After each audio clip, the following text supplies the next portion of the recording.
La vie voudra te fermer, bien-aimé. Les gens voudront te fermer, bien-aimé. Une porte, Dieu t'ouvrira un portail. Si la terre voudra te fermer un portail, Dieu t'ouvrira encore, bien-aimé, une fenêtre. C'est là ta vraie vie, ton vrai destin. Comme le cas de cet infirme qui ne savait pas que derrière cette souffrance-là, chaque jour où il était assis, était, bien-aimé, situé la porte du temple appelée la belle porte. Bien-aimé, derrière ce problème se cache une grande opportunité. La Bible déclare là où on s'y attend le moins, c'est là le temps voulu de Dieu. Comme Pierre et Jean qui étaient en sa direction ce jour-là. Bien-aimé, là où tu n'es pas apprécié, là où vous êtes persécuté, comme ce monsieur qui était en train de mendier sur ce chemin de l'humiliation, c'est le meilleur endroit pour vous de vivre, afin de prendre des forces, devenir plus fort. Car ce mendiant est devenu un futur grand évangéliste.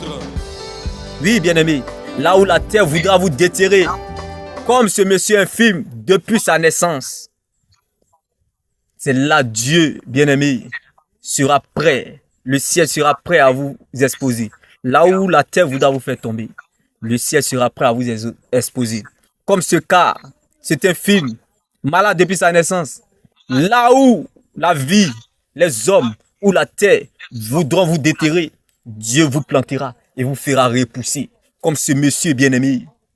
Deux bien-aimés, infime depuis sa naissance, mendiant sur ce chemin qui est devenu bien-aimé, un futur grand évangéliste. Bien-aimé, ce que tu ressens comme douleur sera ta force demain, comme ce monsieur.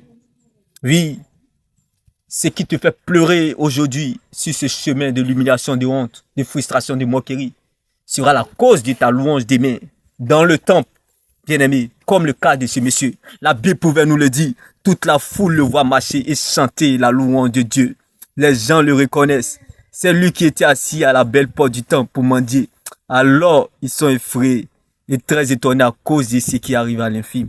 L'homme ne quitte plus Pierre et Jean. Bien-aimé, parfois Dieu permet que le mal nous arrive pour glorifier son nom. Alléluia. Comme l'histoire de cet infime depuis sa naissance.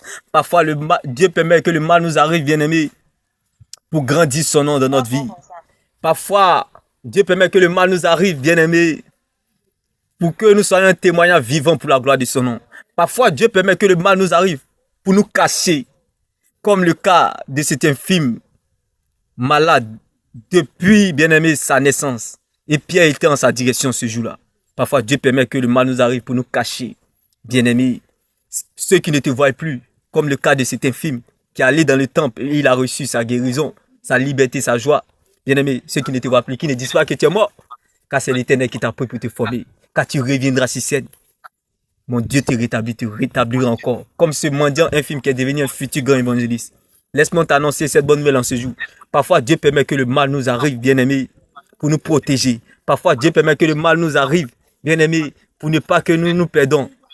Car il est moins grave de perdre que de se perdre. Rien à perdre en Jésus. Tu peux tout perdre sans avoir rien perdu. Parce que tu demeures dans le véritable. Ce monsieur cherchait de l'argent. Il mendiait, mais il ne savait pas que ce qu'il avait en lui, qui était le nom de Jésus, bien-aimé, était plus grand que ce qu'il cherchait.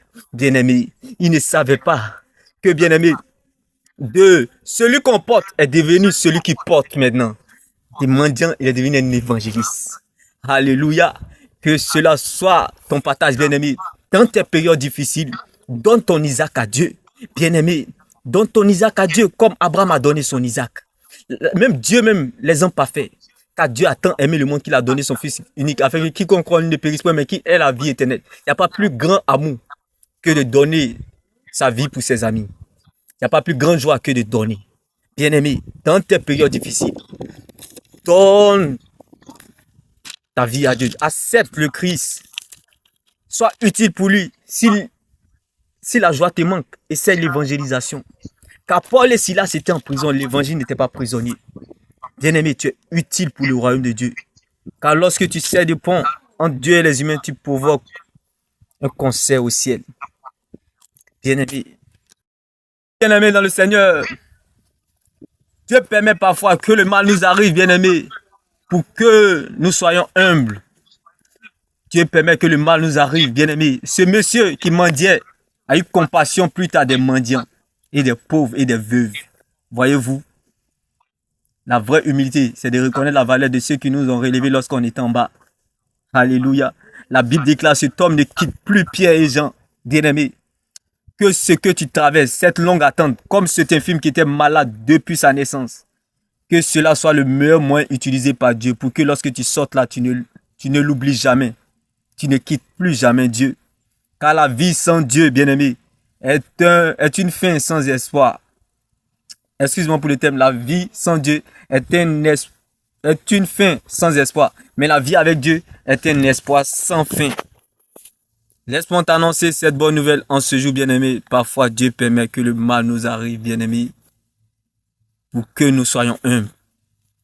Tout ce qui t'arrive t'emmène quelque part. Quelque part qui est plus mieux que là où tu as quitté hier. Bien-aimé, quand Dieu t'introduit quelque part, c'est pour t'emmener quelque part qui est plus mieux que là où tu as quitté hier. Tout ce que tu traverses, c'est pour qu'en toi, tous puissent voir ce que Dieu est capable de faire. Comme le cas, bien-aimé, de cet infirme, qui ne savait pas que derrière cette souffrance qu'il portait, chaque jour qu'on venait le déposer là, et on la portait là, était caché, bien-aimé, la porte du temple appelée la belle porte, bien-aimé. J'aimerais dire à quelqu'un qui est dans une situation primaire, sache que la gloire de la seconde maison sera plus grande que celle de la première. Alléluia. De mendiant infime qu'il était, est devenu un grand évangéliste. Le temple du second, la gloire du second temple, bien-aimé, dépassera celle du premier temple. Bien-aimé, la gloire de la dernière maison, bien-aimé, sera plus grande que celle de la première. Bien-aimé, tu n'es pas en train d'écrire la fin de ton histoire.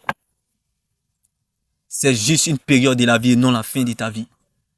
Cette souffrance, cette longue attente, c'est juste un tableau noir d'où Dieu viendra réécrire ton histoire. Car lorsque Dieu écrit, personne ne peut l'effacer. Quand Dieu a parlé, qui peut contester, bien-aimé? Celui qui t'attaque combat Dieu. Celui qui veut résister à Dieu, bien-aimé, a décidé de mourir avant son heure. Bien-aimé, ne souhaite pas la mort de tes ennemis. Comme ce mendiant qui était assis sur ce chemin, on le transportait là, on pourrait dire tout de lui. Bien-aimé, ce qu'on dit est important, mais n'a pas de valeur. Il n'a pas fait de cela son malheur. Ne souhaite pas la mort de tes ennemis. N'avote pas ton Jésus. Il faut que tes ennemis vivent pour voir Dieu te prendre, t'arranger, te positionner et t'élever. Car ce n'est pas en restant dans la boue comme eux que tu les rendras propres. Comme ce monsieur, des mendiants qu'il est devenu un grand évangéliste. Bien-aimé, n'avote pas ton Jésus. Car toi-même tu le sais, dans le psaume 60, verset 14, la Bible pouvait nous le dire. Avec Dieu, nous ferons des exploits. Il écrasera nos ennemis. Bien-aimé, la vie sans Dieu est une fin sans espoir. Mais la vie avec Dieu est un espoir sans fin. On ne devient pas grand sans Dieu. Car c'est Dieu qui relève, c'est lui qui rabaisse. Avec Dieu, ton avenir est certain, mais sans Dieu, ton avenir est incertain. Comme le cas de cet infime, bien-aimé. Laisse-moi t'annoncer cette bonne nouvelle. Attache-toi à la parole de Dieu. Elle te mettra à l'aise. Elle te fera du bien. Bien-aimé, lorsque ta souffrance est liée aux choses terrestres, Dieu est en train de te biper. Mais lorsque ta souffrance est liée à la souffrance de l'obéissance à Dieu, Dieu est en train de t'appeler. Car Dieu n'appelle pas les qualifiés, mais il qualifie ceux qu'il appelle. Dieu ne choisit pas les appelés, mais il appelle ceux qu'il a choisis. Donc, bien-aimé, si tu es en train de pleurer, tu as très bien commencé. Quand on ne commence pas la vie sans pleurer. Si tu commences sans pleurer, c'est un problème. Car ce que tu ne dois pas ignorer, il y a toujours un après cela dans la vie. Les bonnes et meilleures choses viennent toujours après. Il est impossible d'apprécier une grossesse pendant l'accouchement. Mais bien-aimé, sache que la mort est la plus grande humiliation. Et si tu sais que, bien-aimé, lorsqu'on est venu pour perdre, on n'a peur de rien. Sache que, bien-aimé, la mort est le meilleur conseil que je connais. Le piège à éviter de penser que tu dois perdre quelque chose, c'était. Nous n'avons rien à apporter, alors nous ne pouvons rien emporter. Nous sommes venus nus, nous retournerons nus, bien-aimé. Quand tu mourras, bien-aimé, on ne retiendra pas de ce que tu as reçu, mais plutôt de ce que tu as donné. Il n'y a pas plus grande joie que de donner sa vie pour ses amis. Comme ce monsieur bien-aimé, de mendiant qu'il était devenu un évangéliste. Bien-aimé, sois l'intérêt de Dieu dans cette situation, afin que Dieu soit ton intérêt, bien-aimé.